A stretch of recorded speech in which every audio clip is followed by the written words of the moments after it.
Good morning. I'm not sure, do you remember when Reverend Deson collected for suggestion for Dharma talk? And among that suggestion, two questions came to my attention. Question number one, for a long time, sincere practitioners, those of us who meditate, read, and try to implement the Dharma in our daily lives sincerely. And still, we feel that we see no fruit. For example, a calmer mind, less angry or less greedy. Why do you continue to practice? That's the question number one. And the other one is that surrender. What is this surrendering to the divine? That's gonna be the topic of my talk today. Let me begin with there are two kinds of minds in our minds. One is arising minds. The other one, I don't know how to translate in English, thank you. But I would call it performing mind or acting mind. Arising mind is, in other words, is conditioned mind that has been formed from your past action and thought, including your past lives and current life. Arising mind arises on a certain condition that triggers it. What you like, what you hate or dislike, what you want, what you fear, and so on. Arising mind is a sort of reflection of your subconsciousness toward the environment, toward the situation. That's the reaction of your karma. So, just as you cannot control the reflection image in a mirror, you cannot control the arising mind because you already set it up long time ago. On the other hand, performing mind or acting mind is the action of your mind right now. It's your choice in action at the moment. It is the mind that reacts to your arising mind voluntarily or involuntarily. With awareness and practice, you can make a big space between arising mind and performing or acting mind. Then you have a variety of options to choose from. Then you have a freedom to choose. However, without enough spiritual power and practice, it is really hard. There's no space between arising mind and performing or acting mind. Then the arising mind automatically becomes the performing or acting mind. Let me use a simile. When you try to make a decision, you might you have a family matter to decide, and then you're gonna have a lot of voices from your wife or husband, your children, your parents, your friends, and they say, do this way and do that way. That sort of voices or thought are arising mind. You don't necessarily follow them, but that has influences to you depending on the relationship, the person that suggests the idea, and you. So if you have ability of critical thinking, you'd weigh each opinion and make a wise decision based on your own value. The decision-making process is the performing or acting mind. So when you have a strong karma, the option will be very limited because your view will be blocked and narrowed. And there are not much room for change. So you'd see only one way or one option, which is to follow your arising mind or urge. If we follow the arising mind, in other way, your karma, you are following your karmic path, which will lead you to suffering. Those who with weak spiritual power will follow the arising mind without even awareness of what they are choosing. But with the right awareness and practice, you can make a right choice and action away from your karmic path. The reason why I am explaining this at the beginning is that you cannot control that arising mind fidgeting into your awareness span. In other words, you shouldn't be bothered by that arising mind.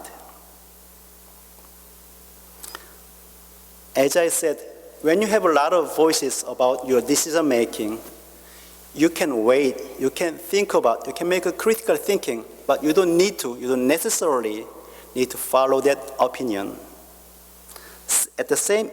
Likewise, when you have a lot of arising mind inside you, if you have awareness, you don't need to follow it. If you have, stop it. If you have power to control that arising mind. So as long as you don't identify the arising mind, it comes and goes, just like wind comes and goes in the outside. When you face disturbances, anger, and greed,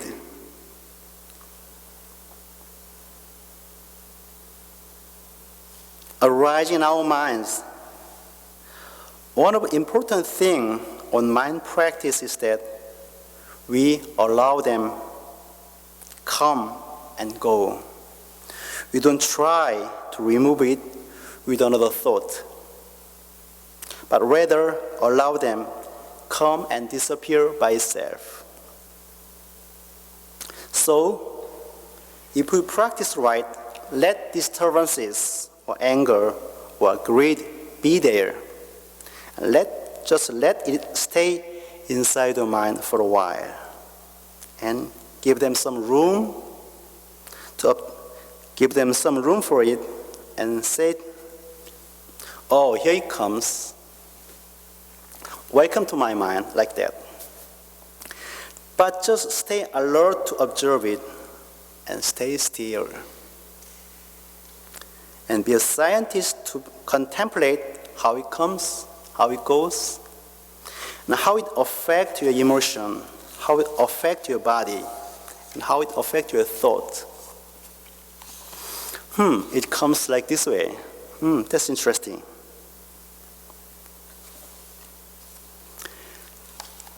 This practice takes your spiritual power, and it needs your full awareness to stay still and observe it. This idea may make some of you confused. Let me explain another way. I'm not sure how many of you can remember whack-a-mole game. Has a game machine with a table. At the height of your waist, there's a flat table and there's a hole. And once you begin the game, the more out of the hole is come and down, come and down.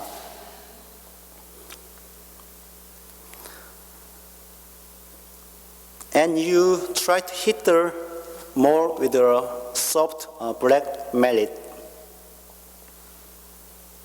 So if you hit the more at the right time, you get a point.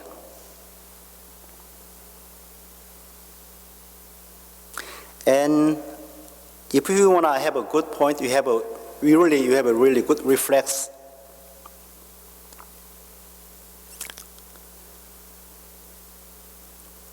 So mind practice is just like the same. You can never purify your karma when it is hibernating under your subconsciousness. You can cleanse it, but you can cleanse it only when your karma arises above your subconsciousness.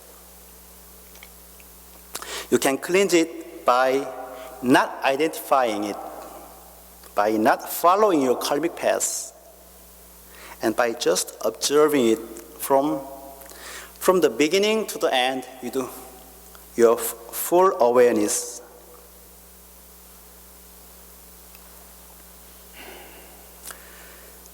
This is the real practice. And if you really want to purify your karma, you should be thankful when your karma comes up, because as I said, the moment is the only moment you can lighten it up. You can light it up, your karma, and strengthen your spiritual power in action. This is the middle way in our spiritual practice. One side, ordinary people take both sides. One side is just following the karmic path. The other way is just resisting and hate that karma. Or suppressing that idea, thought, emotion. But it works for a while, but some time later, it's gonna explode, it's gonna erupt like a volcano. It's gonna explode like a bomb.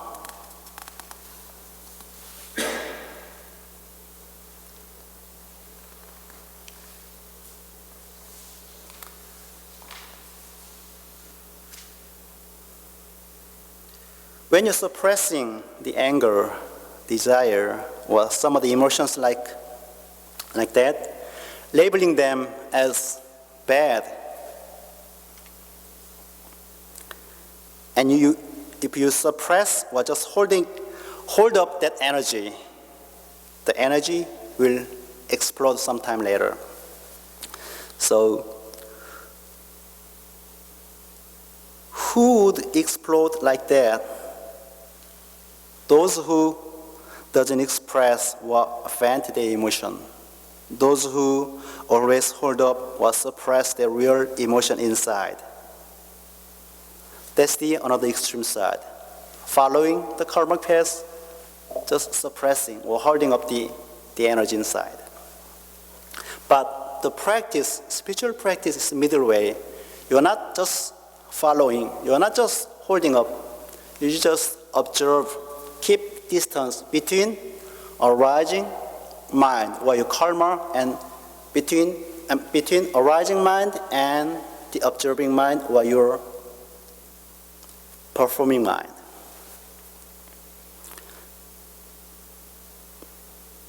So I don't know who wrote this question, but I'd like to suggest a couple of things.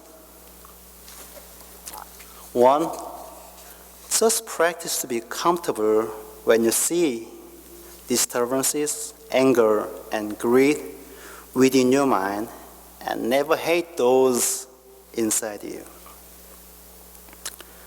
You might think those are your enemy on your spiritual path. Partially, yes. But also, it is your Dharma friend that would lead you to liberation and enlightenment. The fundamental essence of those karmic attributes are emptiness. It's neither good or bad. Some aspects are good, some aspects are bad, but in deep bottom, it's empty. Emptiness is the essence of it.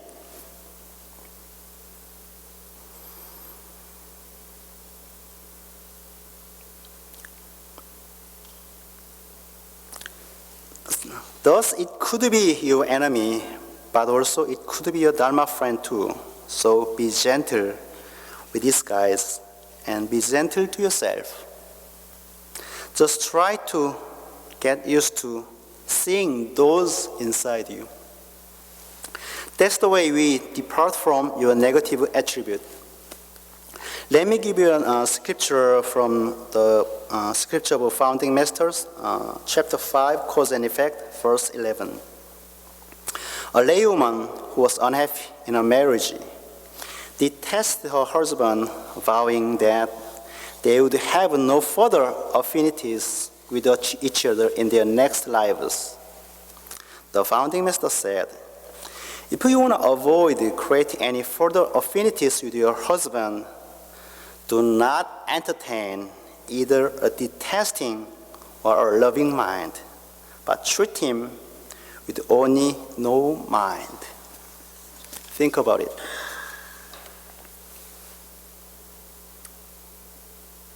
It's the same principle. If you want to cleanse your mind, if you want to depart from your karma, do not detest or follow it. Just treat with no mind. Empty mind and meditating mind. This is the way to untie your karma from you. This is the way to free yourself from disturbances, anger, and greed. So you might ask me, is it gonna be easy? No, of course not.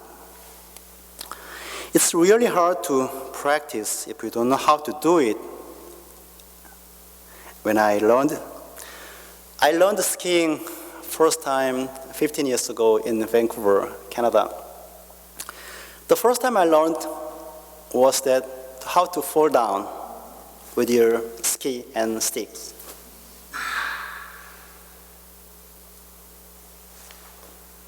So when you guys learn to ride a bike, how many times did you fall down? These failures doesn't mean worthless. You are supposed to fail. You are supposed to fall down. Because of that failure, we learned to ride a bike. We learned how to ski. Those failures and falling down are your asset to your spiritual path. So when you exercise mind practice, we need to learn how to fall down safely. We are supposed to fail because disturbances, anger, greed are rooted so deeply in your subconsciousness. So don't blame yourself because you are seeing disturbances, anger, or greed in your mind. They are there to help you to grow spiritually. And we need to practice to smile when you see those minds arise. Thus, the attitude of our practice is not something I don't want to see this. It will be done someday as a result of your sincere practice. But until then, the object of your practice is just returning to empty mind, or our original nature. Whenever you see disturbances, anger, and greed in our mind, returning to and restoring your Buddha nature, that's gonna be your objective. And the real fruit of our practice will be how fast, how quickly you can return to our Buddha nature, how quickly you can restore empty mind. That's gonna be the fruit of your practice.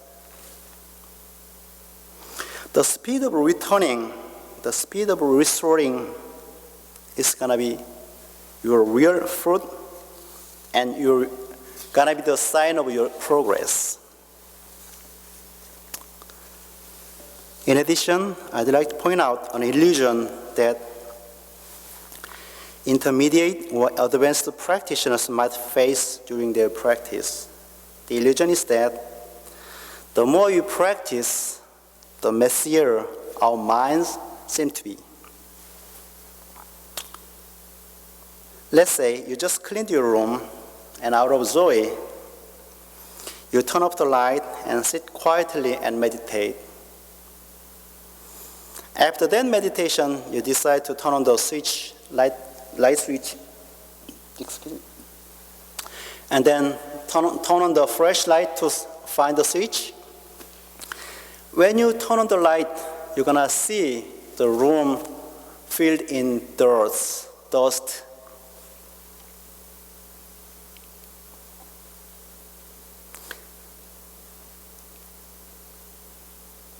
In the same way, the more you practice, the better you can see what's going on in our minds. So you may feel sometimes, I'm no better than a scum on the street. Sometimes you feel like you're worthless because you're not progressing anymore. Because your mind feels like more messier than anybody else. This is the point that you really want to give up and just thinking, I'm not a material for Buddhahood, and I'm just one sentient being. But it doesn't necessarily mean that the person or you is not improving on your practice. On the contrary, that might be a sign of progress too. Our minds just look messier when you are able to see every little tiny things in your mind.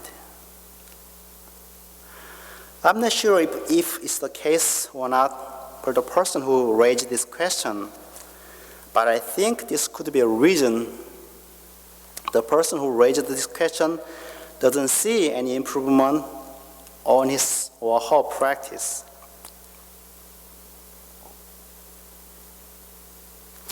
So when I first learned how to fall down during my first ski lesson, I learned it as an essential part of learning skiing. Falling down or failure is not just failure as long as you are willing to master it. Rather, it's a part of a learning process or progress. So anyway, no matter what we try to learn, there's always a learning curve. At some point, you might see little improvement no matter how hard you try. But if you just stop trying, there will be no fruit for sure. But when we keep practicing, we should know the right way of practice. And at this point, I want to bring up another question. What is surrender? What is to surrender? And what is the surrendering to the divine? Because this question is a lot to do with how to practice. Surrendering is that whenever your mind is disrupted by emotion like fear, anger, desire, or greed, you are not fighting or resisting it. Just refrain from engaging it. Instead, you retreat and make a space between the arising mind and your awareness or observing mind. And let them be. in that space, allow them to stay and observe it as if you are the third person observing it. And most importantly, be alert to observe this all the way through. This is the so-called surrendering. Surrendering is not just giving up. You don't resist, retreat, make a space between disruption or arising mind and observing mind, and allow them stay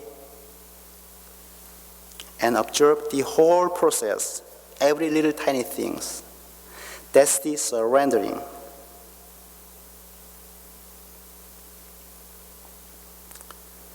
When we practice this, we use the same principle when we sit and meditate. When you meditate, whatever comes to your mind, you don't be bothered by them. You just don't make a judgment. Don't make a judgment, this is good, this is bad, this is right, this is wrong. Whenever I led a meditation group in a LA area for 1.5 years, and then it was a library. Sometimes people make a phone call outside the room that we were meditating. Once we make a judgment, this is wrong, then that conversation will bugging you from the beginning to the end. But if you just drop that judgment, it doesn't make any effect on you. So, as soon as you make a judgment, what's going on, then your attention will be fixed at the matter as like a magnet. So just focus on your breathing and energy flow within you during meditating, and never try to cleanse an arising mind with another thought, because it will make it more mess in your mind. That's the basic principle when you sit and meditate. So likewise, surrendering is drop down any thought or effort and just stay still. Just embrace what's going on at the moment. Surrendering is the state of mind that you are willing to embrace any outcome you may face, you may have.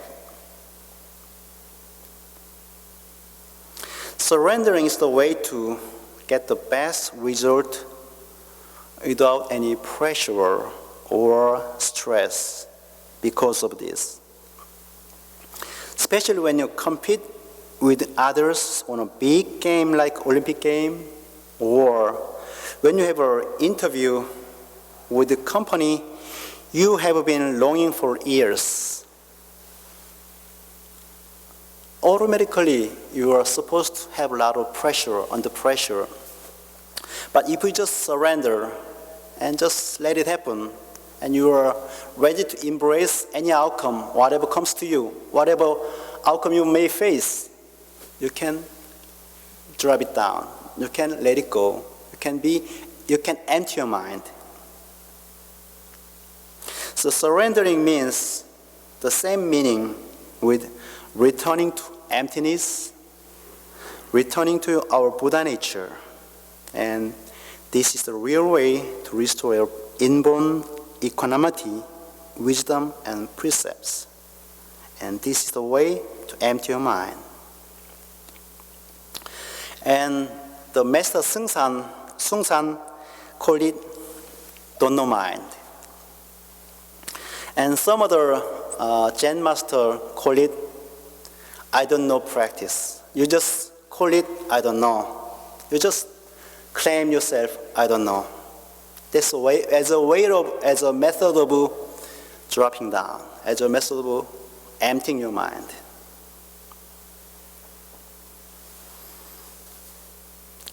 So Buddha nature, the divine, is a source of energy and wisdom. Whenever you sleep tight in the night, you become one. united with your Buddha nature or the universe, and that unity gives you energy and strength to work on a day. Likewise, whenever you empty your mind and return to your Buddha nature by meditating or by chanting, then you will find inborn wisdom little by little. So deep wisdom always comes from deep meditation and thoroughly emptying your mind. So I hope today my talk answer and clarify the question who raised this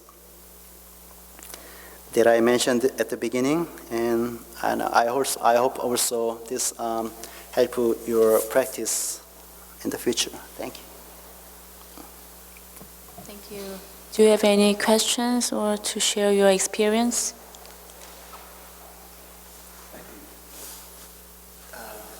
This is an incredibly timely topic because it was several things, more than one thing happened to me this week that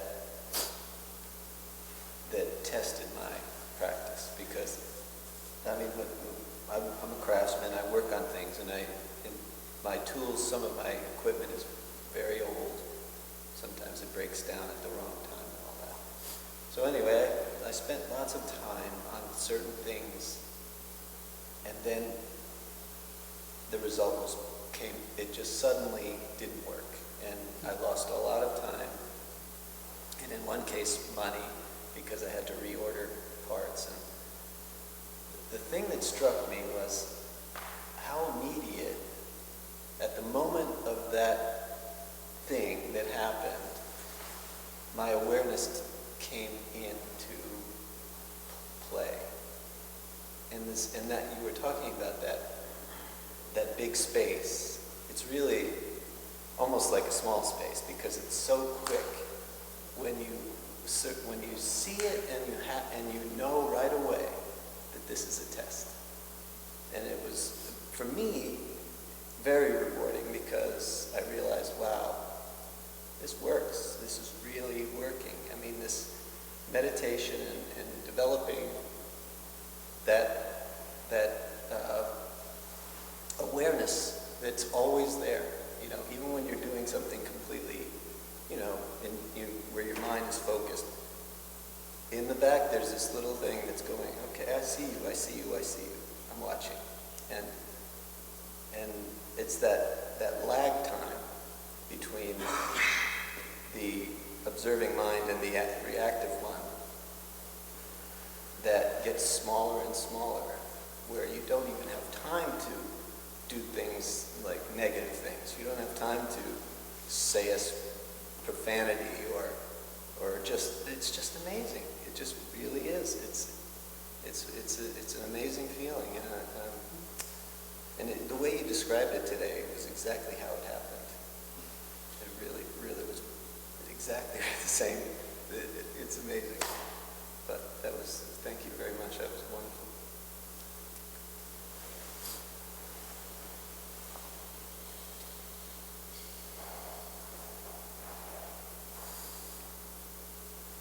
No more question or experiences?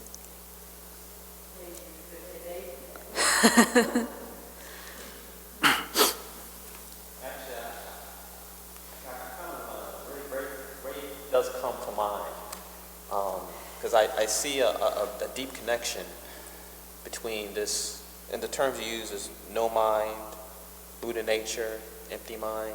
It's all different words for the same thing, and I can't help but think about Rafe. Where's the love?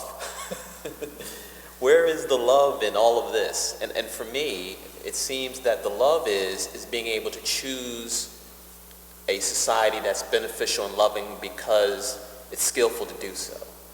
That the love comes when one is empty, when one begins to have not such an attachment to this ego, but yet see the connection between events, yourself, beings.